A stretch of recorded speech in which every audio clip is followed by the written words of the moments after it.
Assalaamu calaykum. Kusoo dhawaada mawduuceena maanta.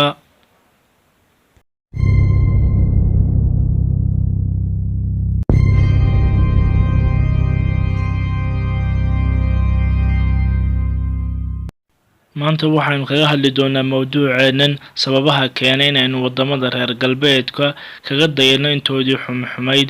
Waxaynu ogsoonahay in waayadan dambe u reer isku sheegaan inay yihiin kuwa hoggaanka u haya xadaaradda adduunka, haddii ay noqoto dhanka caafimaadka, warshadaha, dhaqaalaha, ciidanka, waxbarashada iyo wixii la mid ah. Sidaas oo ay tahay, waxa la yaab noqotay maxaa inoogu soo ururiyey intoodii xumayd, yacni wixii bilaa faa'iidada ah ayaynu ka qaadanaynaa hadday noqoto dhaqamadoodii, maalmihii ay weyneyn jireen iyo afkaartoodii oo ku dhisan waxyaalo badan oo ay diinteena subani kasoo horjeedo. Kaga dayashada reer galbeedka intooda xunxunay waxay kusoo badanaysaa dhalinyarada, gaar ahaan kuweena Soomaaliyeed, hadday noqoto habdhaqanka, socodka, dhar xirashada iyo xitaa habka timaha loo jarto. Waa masiibo weyn oo ina soo wajahaysa, wax ka qabashadeeduna ay sii adkaanayso.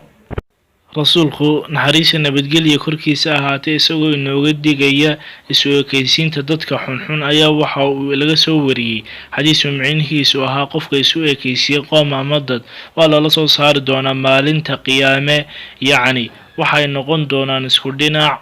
Tusaale yar aan soo qaadano, waxaa jiray laba nin, mid waxa uu ka soo jeeday dalka Jabaan halka uu midka kalena ka soo jeeday dalka Masar.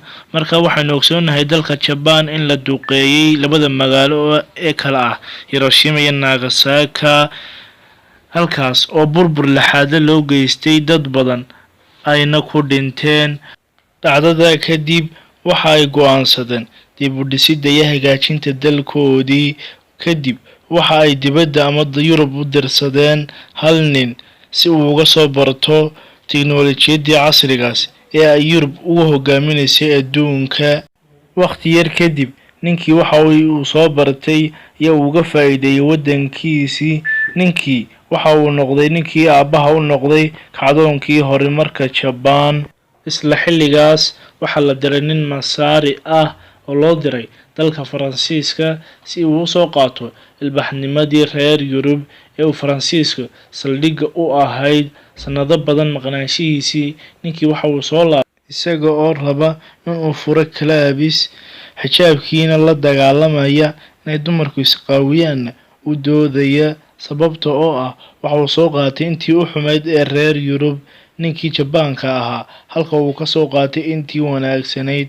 Ugu dambeyntii, yaynaan ka dhigin reer galbeedka muunadda iyo macnaha adduunka. waad ku mahadsantahay daawashada muuqaalkan. Fadlan subscribe noo saar, gambaleelkana furo, like noo saar, share and comment si ay nagu noqoto dhiirigelin.